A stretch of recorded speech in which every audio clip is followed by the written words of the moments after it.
This is TechCrunch.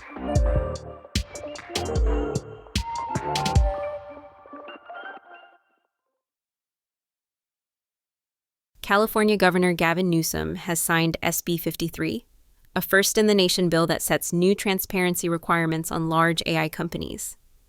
The bill, which passed the state legislature 2 weeks ago, requires large AI labs, including OpenAI, Anthropic, Meta, and Google DeepMind, to be transparent about safety protocols. It also ensures whistleblower protections for employees at those companies. In addition, SB 53 creates a mechanism for AI companies and the public to report potential critical safety incidents to California's Office of Emergency Services. Companies also have to report incidents related to crimes committed without human oversight, such as cyber attacks and deceptive behavior by a model that isn't required under the EU AI Act. The bill has received mixed reactions from the AI industry. Tech firms have broadly argued that state-level AI policy risks, creating a patchwork of regulation that would hinder innovation, although Anthropic endorsed the bill. Meta and OpenAI lobbied against it. OpenAI even wrote and published an open letter to Governor Newsom that discouraged his signing of SB 53. The new bill comes as some of Silicon Valley's tech elite have poured hundreds of millions into super PACs to back candidates that support a light-touch approach to AI regulation. Leaders at OpenAI and Meta have in recent weeks launched pro-AI super PACs that aim to back candidates and bills that are friendly to AI.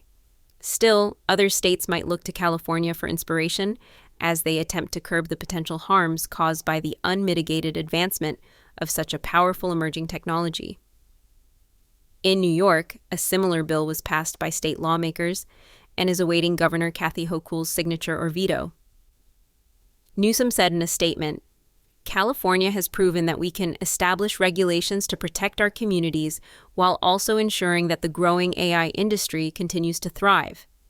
This legislation strikes that balance. AI is the new frontier in innovation, and California is not only here for it, but stands strong as a national leader by enacting the first-in-the-nation frontier AI safety legislation that builds public trust as this emerging technology rapidly evolves." The governor is also weighing another bill that passed both the state assembly and Senate with bipartisan support this month. The bill would regulate AI companion chatbots, requiring operators to implement safety protocols and hold them legally accountable if their bots fail to meet those standards. SB 53 is Senator Scott Wiener's second attempt at an AI safety bill after Newsom vetoed his more sweeping one last year amid major pushback from AI companies. With this bill, Wiener reached out to major AI companies to attempt to help them understand the changes he made to the bill. A Faraday Future electric SUV caught fire at the startup's Los Angeles headquarters early Sunday morning, leading to an explosion that blew out part of a wall. The fire was extinguished in 40 minutes and no injuries were reported. Damage to the building, which is a smaller two-story structure next to the larger portion of the headquarters, was severe enough that the city's Department of Building and Safety has red-tagged it, meaning it may need structural work before it can be occupied again. The fire comes at an awkward time for Faraday Future because its continued presence at the headquarters, which it has occupied for a decade, is uncertain. The startup, which has struggled financially for years, sold the headquarters in 2019 to generate cash and has leased it ever since. Current owner Rexford Industrial sued Faraday Future in February last year in an attempt to evict the startup over late payments.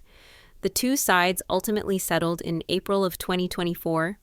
At the time of that settlement, the lease was set to expire at the end of September. Schilling, when asked, said he was unsure of the current status of Faraday Future's lease. The property, including the main building and the one where the fire occurred, is being advertised as available for lease by commercial real estate company CBRE.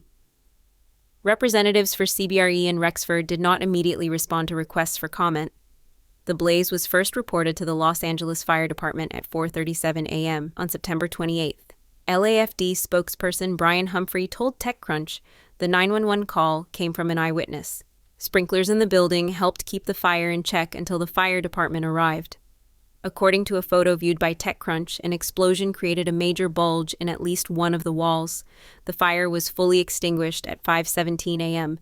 The specific cause and origin of the fire have not yet been determined, Humphrey said, noting that fire department investigators did not identify any human factors. The FF91 SUV was on display in the office space. After the fire was extinguished, an inspector from the Los Angeles Department of Building and Safety evaluated the structure and determined it unfit for occupancy. Faraday Future first unveiled the FF91 SUV in 2017. At the time, it was billed as an ultra-luxury electric vehicle with industry-leading range. But the company ran into repeated financial crises and only started building the first few production SUVs 2 years ago. Since then, the company has delivered a few more than a dozen FF91s to celebrities and high-net-worth individuals, although Faraday Future has been accused by employee whistleblowers of misrepresenting those sales. The company is now promoting a more affordable electric van that it appears to be importing from China, and is also trying to spin up a crypto-focused business. Earlier this year, the Securities and Exchange Commission sent so-called Wells notices to Faraday Future, which is an indication that the financial regulator is preparing to file a lawsuit against the company following a 3-year investigation. That's it from TechCrunch. For more tech stories like these, go to TechCrunch.com.